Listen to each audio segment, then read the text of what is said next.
राहुल ने समय की शक्ति को महसूस करते हुए अपने वर्तमान में लौटने का निर्णय लिया था।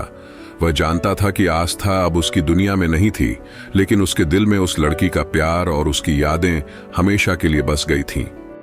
रोज के जीवन में वापस लौटने के बाद राहुल अपने काम में व्यस्त हो गया, लेकिन आस्था की यादें उसे हर पल घेरे रहती थीं। रातों को जब वह अकेला होता तो वह सोचता था, क्या होता अगर मैं फिर से घड़ी का इस्तेमाल करता। आस्था का चेहरा उसकी आंखों के सामने तैरता रहता।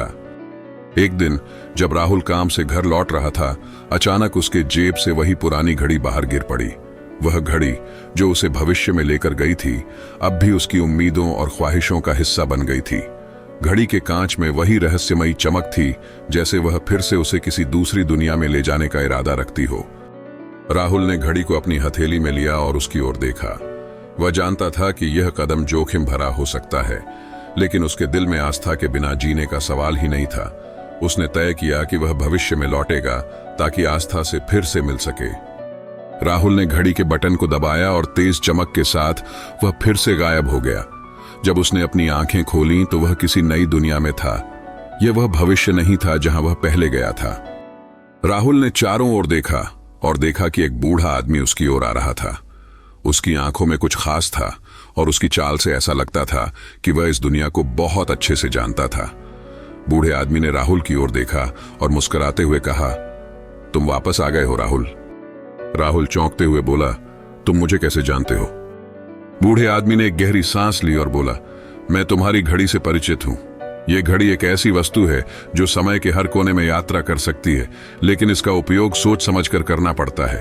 तुम आस्था के बारे में सोचते हो, है ना? राहुल ने सिर झुकाकर कहा, हाँ, मुझे आस्था से मिलना है। मैं उसी से मिलने आया हूं जिसे मैं बहुत प्यार करता हूं।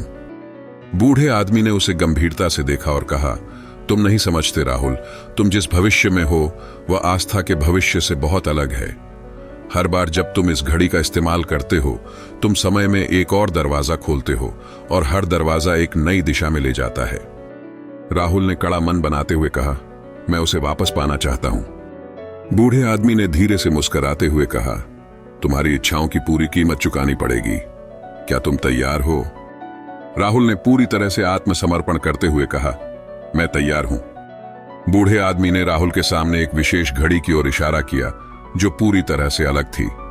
वह घड़ी उसे उस दरवाजे की ओर ले जाएगी जिसे राहुल ने कभी खोलने का सोचा था, लेकिन यह जानने के बाद कि हर कदम का परिणाम कुछ और हो सकता है, राहुल को अब सच्चाई का सामना करना था।